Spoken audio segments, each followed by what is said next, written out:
A reading from the book of 2 Kings.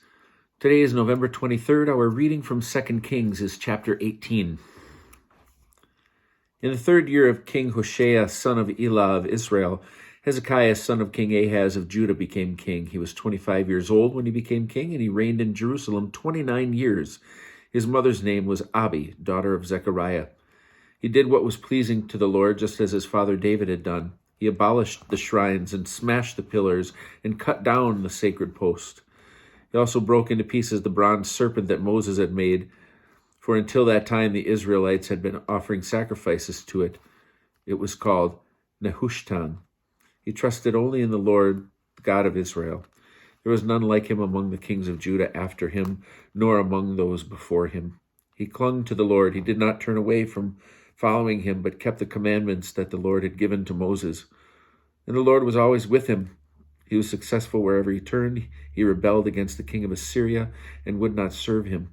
He overran Philistia as far as Gaza and its border areas, from watchtower to fortified tower. In the 4th year of King Hezekiah, which was the 7th year of King Hoshea, son of Elah of Israel, King Shalmaneser of Assyria marched against Samaria and besieged it, and he captured it at the end of 3 years.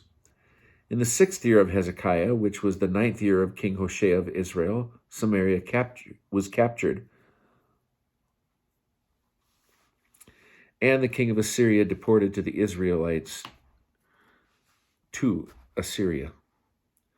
He settled them in Hala along the Habor and the river Gozan and in the towns of Media. This happened because they did not obey the Lord their God. They transgressed his covenant, all that Moses, the servant of the Lord, had commanded. They did not obey, and they did not fulfill it. In the 14th year of King Hezekiah, King Sennacherib of Assyria marched against all fortified towns of Judah and seized them. King Hezekiah sent this message to the king of Assyria at Lachish: I have done wrong. Withdraw from me, and I shall bear whatever you impose on me. So the king of Assyria imposed upon King Hezekiah of Judah a payment of 300 talents of silver and 30 talents of gold. Hezekiah gave him all the silver that was on hand in the house of the Lord and in the treasuries of the palace. At that time Hezekiah cut down the doors and the doorposts of the temple of the Lord, which King Hezekiah had overlaid with gold, and gave them to the king of Assyria. But the king of Assyria sent the Tartan, the Rabsaris, and the Rabshakeh from Lachish with a large force to King Hezekiah in Jerusalem. They marched up to Jerusalem, and when they arrived, they took up a position near the conduit of the upper pool by the road of the fuller's field. They summoned the king, and Eliakim, son of Hilkiah, who was in charge of the palace, Shebna the scribe, and Joah, son of Asaph the recorder, went out to them. Then Rabshakeh said to them, You tell Hezekiah, thus said the great king, the king of Assyria. What makes you so confident? You must think that mere talk is counsel and valor for war. Look on whom you are relying, that you have rebelled against me. You rely of all things on Egypt, that splintered reed of a staff, which enters and punctures the palm of anyone who leans on it. That's what Pharaoh, king of Egypt, is like to all who relied on him. And if you tell me that you are relying on the Lord your God, he is the very one whose shrines and altars Hezekiah did away with, telling Judah and Jerusalem, You must worship only at this altar in Jerusalem. Come now, make this wager with my master, the king of Assyria. I'll give you 2,000 horses if you can produce riders to mount them. So how could you refuse anything, even to the deputy of one of my master's lesser servants, relying on Egypt for chariots and horsemen? And do you think that I have marched against this land to destroy it without the Lord? The Lord himself told me to go up against that land and destroy it.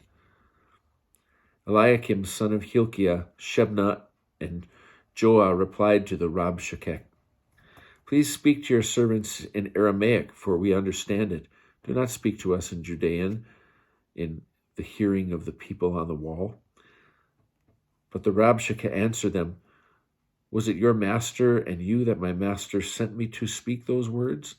It was precisely to the men who are sitting on the wall, who will have to eat their dung and drink their urine with you.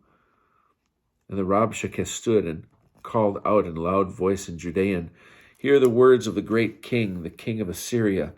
Thus said the king, don't let Hezekiah deceive you, for he will not be able to deliver you from my hands. Don't let Hezekiah make you rely on the Lord, saying, the Lord will surely save us. This city will not fall into the hands of the king of Assyria. Don't listen to Hezekiah, for thus said the king of Assyria, make your peace with me and come out to me, so that you may all eat from your vines and your fig trees and drink water from your cisterns, until I come and take you away to a land like your own, a land of grain fields and vineyards, of bread and wine, of olive oil and honey, so that you may live and not die. Don't listen to Hezekiah, who misleads you by saying, the Lord will save us. Did any of the gods of the other nations save his land from the king of Assyria? Where were the gods of Hamath and Arpad? Where were the gods of Sepharvaim, Hena, and Ivah? And did they save Samaria from me? Which among all the gods of those countries saved their countries from me, that the Lord should save Jerusalem from me? But the people were silent and did not say a word in reply, for the king's order was, do not answer him. And so Eliakim, son of Hilkiah, who was in charge of the palace, Shebna the scribe, and Joah, son of Asaph, the recorder, came to Hezekiah with their clothes rent, and they reported to him what Rabshakeh had said.